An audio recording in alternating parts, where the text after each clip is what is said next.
മണിപ്പൂരിൽ വ്യാപക പ്രതിഷേധം. സുരക്ഷാ സേനയുമായി ഉണ്ടായ ഏറ്റുമുട്ടലിൽ കൊല്ലപ്പെട്ടവർക്ക് നീതി ലഭിക്കണമെന്നാവശ്യപ്പെട്ട് മണിപ്പൂരിലെ ചുരാചാന്ദ്പൂർ, കാങ്പോക്പി, മൊറോ ജില്ലകളിൽ കുക്കി സംഘടനകൾ പ്രതിഷേധ പ്രകടനം നടത്തി. സുരക്ഷാ സേനകളെ വിമർശിച്ചുകൊണ്ടുള്ള പ്ലക്കാർഡുകളുമായി നൂറുകണക്കിന് പേരാണ് റാലിയിൽ പങ്കാളികളായത്. Kuki women organisation for human rights എന്ന സംഘടനയാണ് ഇത് നേതൃത്വം നൽകിയത്. കൊല്ലപ്പെട്ടവർ ഗോത്ര വോളണ്ടിയർമാരായിരുന്നുവെന്ന് കുക്കി വിദ്യാർത്ഥി സംഘടന നേതാക്കൾ പറഞ്ഞു. ജിരിബാം ജില്ലയിൽ തിങ്കളാഴ്ചയുണ്ടായ ഏറ്റുമുട്ടലിൽ 10 ആയുധധാരികൾ കൊല്ലപ്പെട്ടിരുന്നു.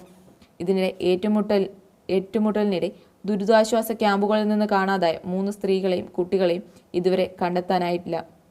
ഇവരെ ആയുധധാരികൾ തട്ടിക്കൊണ്ടുപോയതാണെന്നാണ് മെയ്തി സംഘടനകൾ ആരോപിച്ചത്. ഇതാണ് മണിപ്പൂരിലെ ഇങ്ങനെ സംഘർഷം പിന്നെയും ഇങ്ങനെ രൂക്ഷമായിക്കൊണ്ടിരിക്കുകയാണ്. ഇന്നലെ പറഞ്ഞിട്ടുണ്ടായിരുന്നു 2 പേരുടെ മൃതദേഹം കത്തിക്കരിഞ്ഞ നിലയിൽ കണ്ടെത്തി. അതുപോലെ 3 സ്ത്രീകളും 3 കുട്ടികളെയും ഇതുവരെ കാണാനില്ലായിരുന്നു. അപ്പം അവിടെയുള്ള സർക്കാർ പറയുന്നതെന്ന് പറഞ്ഞാൽ ഇങ്ങനെ ഇവർ തട്ടിക്കൊണ്ട് പോയവർ തിരിച്ചെത്തുന്നുണ്ടെന്നാണ്. അപ്പം അവർക്കും അതിനകത്ത് വലിയ ഇതില്ല. കൊല്ലപ്പെട്ടവർക്ക് വേണ്ടി നീതി ലഭിക്കണമെന്ന് അവകാശപ്പെട്ടുകൊണ്ടാണ് ഇപ്പൊ ഇവർ ഈ ഒരു പ്രതിഷേധം നടത്തിക്കൊണ്ടിരിക്കുന്നത്.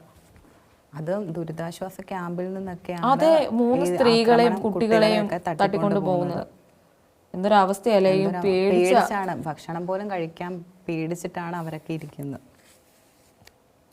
Kuki women organisation for human rights എന്ന് പറയുന്ന സംഘടനയുടെ നേതൃത്വത്തിലാണ് പ്രതിഷേധം നടക്കുന്നത്. എന്തായാലും അവരുടെയൊക്കെ ഒരവസ്ഥ എന്തുകൊണ്ടായിരിക്കും മോദി ഇതിനെ അതാണ് നമ്മളെല്ലാം മറ്റു രാജ്യങ്ങളിലെല്ലാം സമാധാനം സ്ഥാപിക്കാനും അതെ ഭയങ്കര ഇത് കാണിക്കുന്ന പല രാജ്യങ്ങളും തമ്മിലുള്ള പ്രശ്നങ്ങൾ തീർത്ത് സമാധാനം സ്ഥാപിക്കാൻ മോദി മുൻകൈ എടുക്കുന്നുണ്ട്. പക്ഷേ ഇവിടെ മാത്രം മണിപ്പൂരിനെ മാത്രം കണ്ടില്ലെന്ന് വെക്കുകയാണ്. അതെ.